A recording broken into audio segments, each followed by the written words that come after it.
मुख्यमंत्री शिंदे यांनी मराठा आरक्षणाचा तरुणांना फायदा होईल असं सांगताना आंदोलनावेळी दाखल केलेले गंभीर गुन्हे मागे घेतले जातील असं म्हटलंय। अदखलपात्र गुन्हे मागे घेण्याची तयारी सुरू असल्याचं त्यांनी म्हटलंय। याकरता प्रशासकीय पातळीवर प्रक्रिया सुरू असल्याचंही मुख्यमंत्री एकनाथ शिंदे म्हणाले।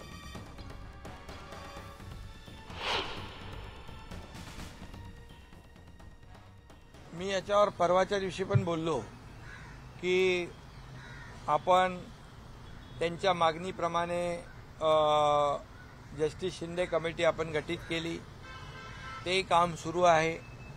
मराठा आरक्षण 10% आपण देण्याचा निर्णय घेतला होता जाहीरपणे, आणि तो विशेष अधिवेशन घेऊन आपण 10% आरक्षण दिलं। ते आरक्षणाचा लाभ मराठा समाजातल्या तरुणांनी जास्तीत जास्त घेतला पाहिजे। आता पोलिसांची भरती सुरू आहे, त्याचा फायदा त्यांना होईल।